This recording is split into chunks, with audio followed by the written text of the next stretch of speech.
What's up? How's it going? Today we're doing a long-term ownership review of my Mk7 Golf R. I've had it for about a year and a half now, driven about 20,000 miles, and I'm getting ready to sell it as I just purchased a Mk8 Golf R.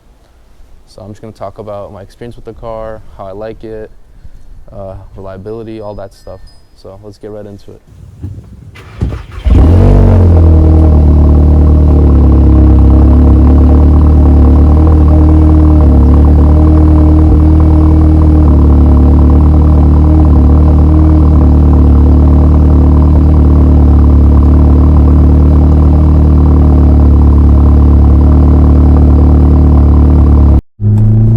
Car's warming up here. This thing does sound pretty good. Hope you guys can hear some of those spoolie noises. I'm being super light on the car still. It's not fully warmed up. I never beat on this thing until it hits 200 oil temps.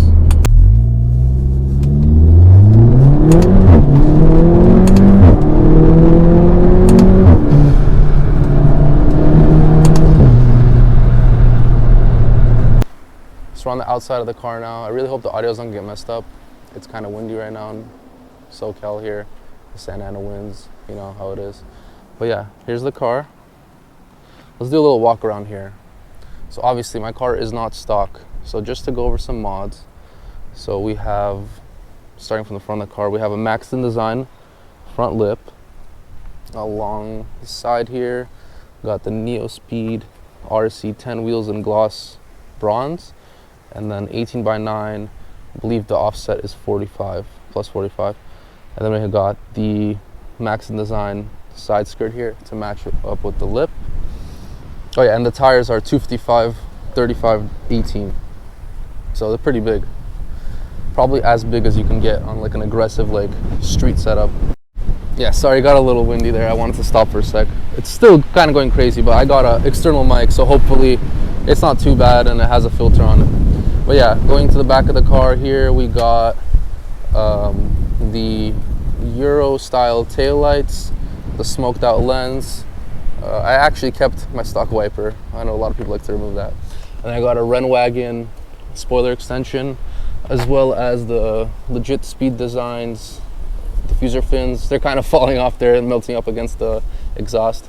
And then as far as the catback exhaust goes, it's X-Force Varix valve setup, so I'll put some exhaust clips of that.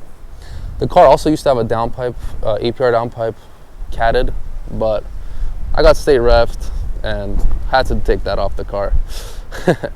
And then I also just recently did these R1 Concepts brake rotors and pads. They're drilled and slotted, as you can see. And going up to the suspension, actually, I didn't even talk about that. We got, I don't know if you can see up in there. Yeah, you can see that. So we got the Öhlins Road and Track coilovers with 034 camber plates in the front. And then we also got a aftermarket rear sway bar. I don't know if you can see it, the little red over there. I believe that's an ECS one. I'm not sure because it was done before I had the car. Okay, some mods under the hood. We got the full IE intake system, carb legal for the win, with the inlet pipe as well. And then under there, I have the APR coil packs with Denso 5749 racing spark plugs. And then I also have the APR Stage 1 ECU and TCU maps. And then, like I said, I used to have a downpipe, so I used to have a Stage 2 map as well. It was really obnoxious.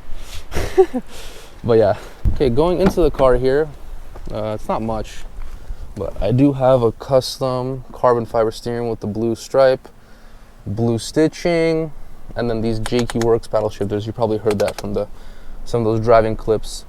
It also has a full sound system, including a subwoofer in the trunk. I think that's about it as far as mods goes. Or maybe there's some little things I'm forgetting. Well, that's the main stuff. Now you can see I do have a modded Golf R, and what most of you are probably here for is to kind of ask the question, is this a good daily performance type car? And my answer would be absolutely. I think the Golf R especially if you can only have one car and one car only, is probably the best car you can get for the money. But yeah, it is probably the best all-in-one package that you can get on the market for the price.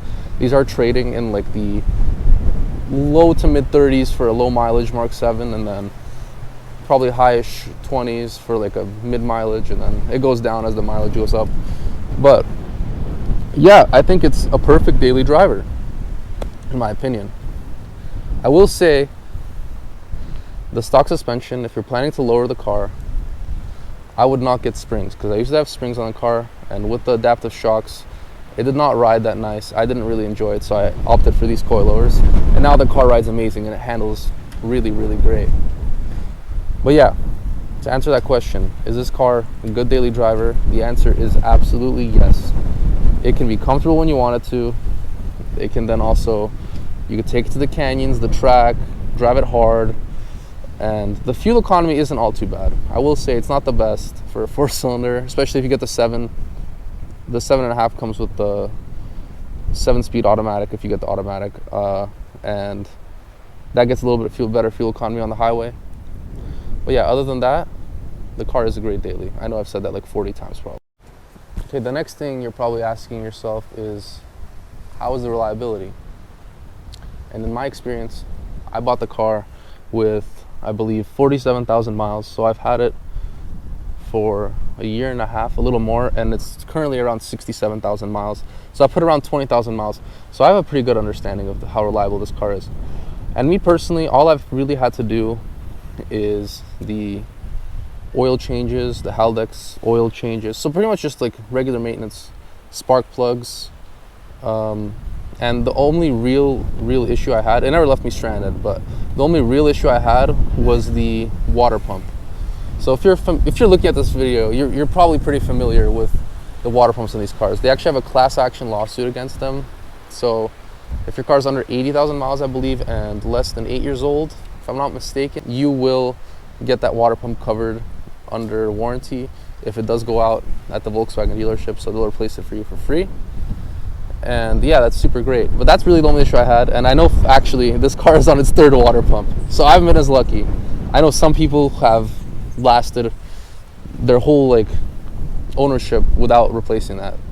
Just make sure, stay on top of your oil changes. I would not follow that recommended 10,000 mile oil interval. I would bring it down to 5,000 and maybe even lower, depending how often or how hard you drive the car. But I've driven the car, I've driven it like pretty hard, and it takes it, man. I've launched it several times. Yeah, just make sure to stay on top of your oil changes and just routine maintenance. Just follow that booklet to a T. And getting into that topic of maintenance, I would say if you're looking for something that'd be super, super cheap on maintenance, this is probably not the car for you. It is a Volkswagen, but it's still a German vehicle, and a lot of the components are actually shared with the Audi counterpart, the S3. So maintenance isn't the cheapest, and since the car has a all-wheel drive system, and if you get the dual clutch transmission, you got to make sure to service that as well more often than you would a manual, for example. So as far as maintenance cost goes, I would say this is probably a mid to high tier maintenance cost vehicle. That being said, like I mentioned earlier, it's not unreliable. You just need to kind of take care of it a little more. Make sure you use those high quality components, and the car will take care of you. Like I personally only put liquid moly oil in this car, 5W40, so I did upgrade the oil weight, and I did bring down my oil interval to 4,000 to 5,000 miles versus the factory recommended 10,000 mile oil interval. Also, if you're planning to tune the car or add any power of any kind, these things can make a lot of power. Just stage two being downpipe tune. With the intercooler, some E85, you're looking at right about 400 all-wheel horsepower and right about the same torque. So that's pretty staggering if you ask me, especially for a 4-cylinder, So if you're planning to do any of that stuff, I would definitely recommend having your oil intervals or maintenance intervals on everything. So make sure 5,000 mile oil changes. Transmission, I would even service a little more often. I know the factory recommended interval is like 40,000 miles or 3 years or something.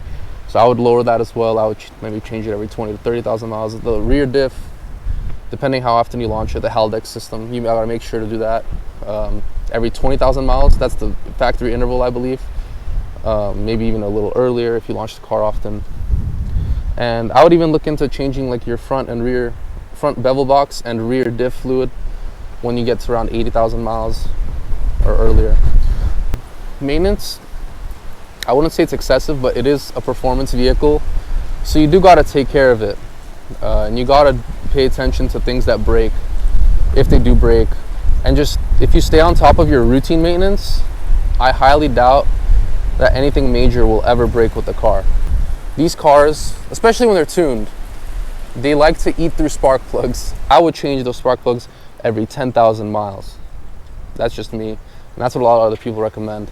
Last thing I want to touch base on is performance. Like, is this a performance vehicle? And to be completely honest with you, I wouldn't classify this as a true performance vehicle. The best way I would classify this car is jack of all trades, but master of none. Obviously, the car has immense performance for what it is. It's an all-wheel drive system, has really good handling dynamics. The 4-cylinder motor is really strong. Get these up to like 500 wheel horsepower with turbo upgrades, port injection, all that good stuff. I would not classify this as a straight up performance car. From the factory, this car is pretty quick. I will say this though, in my personal opinion, it's a little boring, honestly, and I needed to do the little mods like the exhaust, the tune, intake, and it all enhances the driving experience. And now the car is an absolute brutal machine, and I absolutely love this thing. And I'm sad to see it go, but you know, I'm moving on to the next platform, and I got a manual, so I'm pretty excited about that.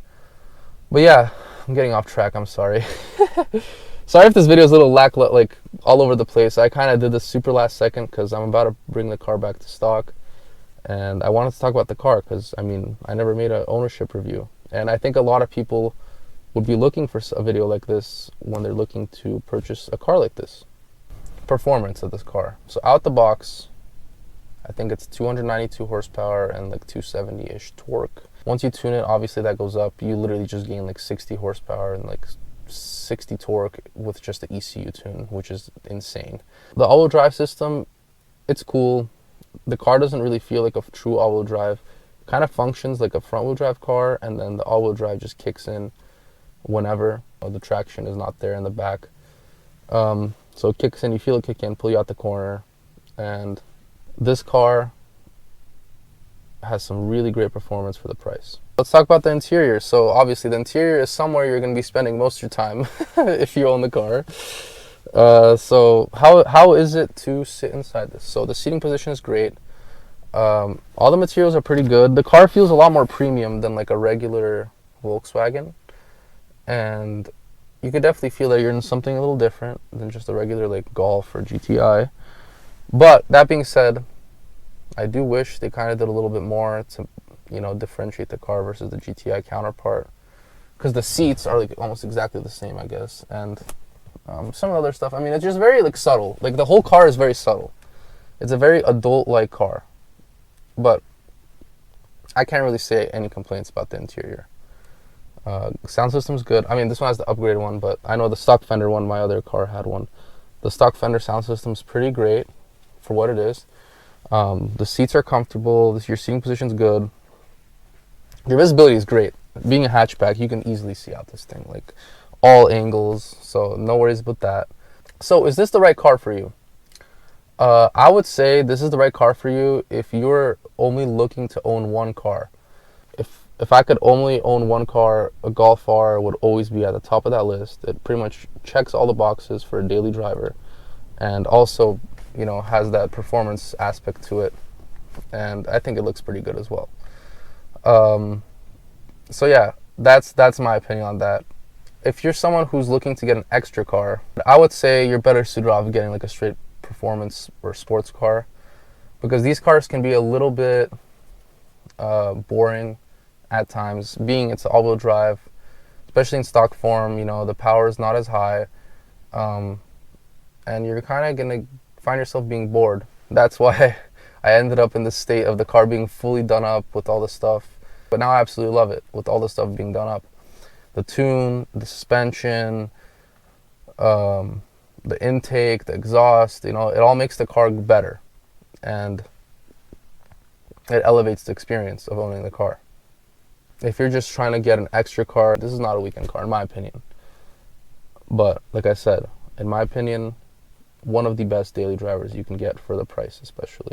I just want to do a little overview of the car, like as far as ranking it out of 10 on all the points. So out of 10, I would give this car a 8 on the daily drivability score. Like I said, I think this is a great daily. I think this is what the car was built to do. It's a wolves in sheep's clothing. And, you know, it's just a great daily. Jack of all trades, master of none. That's the best way to describe this car. Going to performance, I would give this car a solid 7.5 out of 10. This thing has plenty of power to just drive around town, pass people on the highway. So it has that. But also, I will say, the handling dynamics of this car are immense, in my opinion. If you take it kind of on long, winding canyon roads or back roads, whatever, tracks, this thing, especially with the thicker tire setup and some suspension mods, wow, this thing handles amazing. I do a lot of canyon running. I took it to the track once, and this car performed really good. I was super pleased with it overall, and there were times when I was, you know, the car would scare me, like honestly, like in the corners, like you would be taking them at a fast pace. So yeah, that's my explanation for the score there. I would give the interior of this a 7.5 out of 10. The speaker system's good. It's pretty comfortable in here. Materials are pretty nice in here, but it's not to the point of like the Audis where it has all plush leather. You know, the seats are like a couch, or Mercedes or BMW with the tech, but it's definitely not no Toyota, like lower end Toyota or Honda, stuff like that. It's a super clean layout. Like everything's kind of pointed at you as the driver, and it's a nice place to be. Like honestly, it's a great place to sit. I have zero complaints about the interior. Honestly, man, I really mess with the look of the car. Let me turn on the headlights here. I'll probably put some pictures of the photo shoots I did, you know, around, but I think around the car here, but the car looks great in my opinion. I absolutely love these headlights. The front end looks so aggressive. In my opinion, need a lip of some sort to really kind of enhance the front end, because it makes it look a lot more aggressive. Because from the factory, these cars are super sleek, understated, and if that's something you like, by all means, keep the exterior like sleeper. But I kind of like the more aggressive look. I love the stance when these things are lowered. Like it looks so wide hips. In my opinion, for that score, I'm giving this thing an 8. So on the reliability score, like I said, this car hasn't given me any issues, but the maintenance costs are higher on it, and I would have to give it a 8.5 out of 10 because it's been reliable, but it is a little more expensive than the average vehicle to maintain. So keep that in mind. Oh fuck, there's a cop, by the way. Thankfully he didn't see me. Woo! Oh my god, this thing puts you in the back of your seat. Jesus, so quick. Woo! Yeah, that in the automatic configuration, man, it's so effortless. It's like, that's why, like I was talking about, it can be a little boring. Like the car is so effortlessly good that you kind of just don't experience the fun factor, because you're just like you're flying at 100 miles an hour off a dig in like a few seconds, and you're like, holy crap.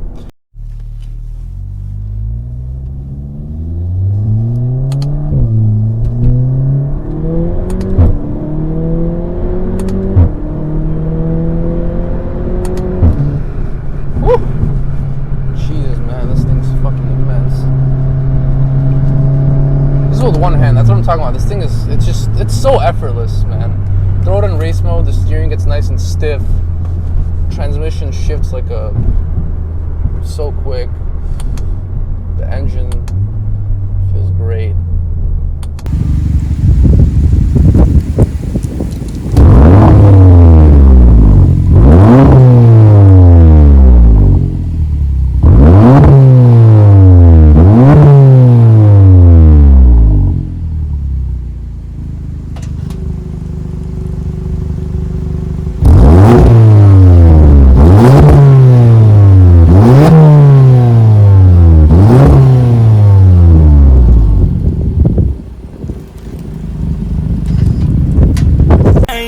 back the Ella. I went cop the range, they gave me an umbrella. Yeah, all of my diamonds get hot, all of my diamonds they fly. Yeah, I get a coupe outside, you give a hit bitch one.